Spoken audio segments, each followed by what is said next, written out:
Students, how are you. Last video में मैंने आपके साथ असेसमेंट डिस्कस की थी और मुझे लगता है कि अब सभी बच्चों के डाउट क्लियर हो गए हैं। सभी बच्चों को पता लग गया कि किस क्वेश्चन का क्या आंसर था।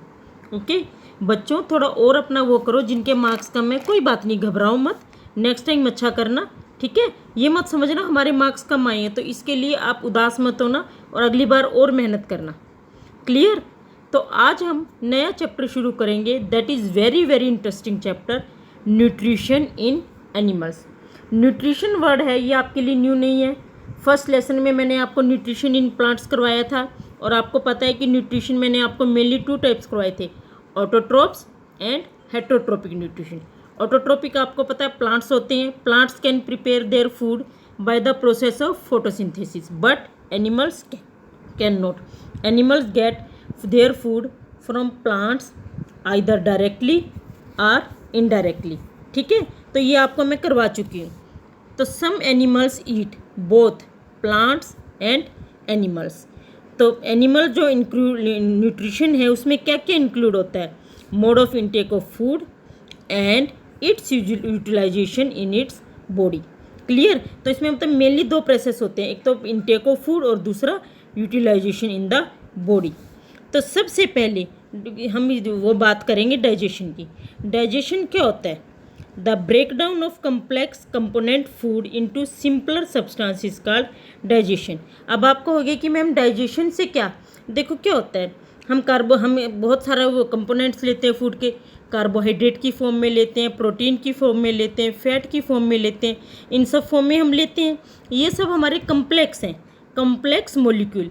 इनको हम एज इट इज़ नहीं ले सकते, इनका सिंपल सब्सटेंस में ब्रेक होना ज़रूरी है, तभी हम इसको यूटिलाइज़ करते हैं। जैसे हम कार्बोहाइड्रेट्स की ही बात करते हैं या प्रोटीन की बात करते हैं, प्रोटीन कॉम्प्लेक्स है और इसके बाद जब हम इसका ब्रेक डाउन करते हैं तो it will change into amino acid. तो इसी तरह से हमारा ब्रेक डाउन ऑफ फूड होता है। तो डाइजेशन की डेफिनेशन क्या है, the breakdown of complex components of food into simpler substance is called digestion. मैं रिपीट कर रही हूँ, आप लिखना चाहो तो लिख लो, the breakdown of complex components of food into simpler substance is called digestion. अब हमारे मतलब टेकिंग ऑफ फूड के भी डिफरेंट मेथड है। कोई सक करता है, सक जैसे आपका है मॉस्किटो है, लाइस है, बटरफ्लाई, हाउस फ्लाई, दे सक देयर फूड, ठीक है।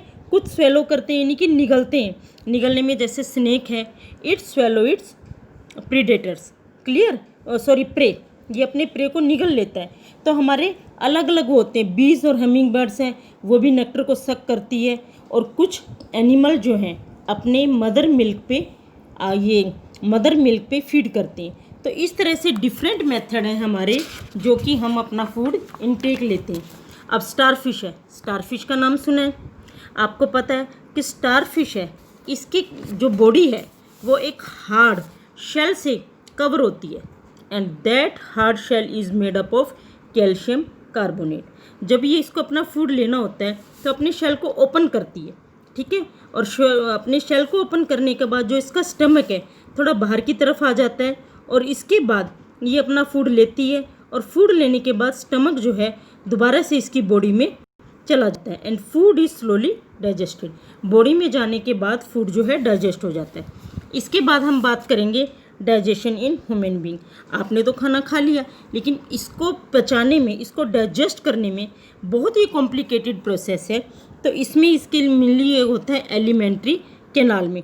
हम अपना खाना जो है अपने मुंह से लेते हैं, you know, we take in food through our mouth, इसको डाइजेस्ट करते हैं और इसके बाद इसको यूटिलाइज करते हैं, और इसके बाद एक्सक्रीशन भी होता है, ठीक है।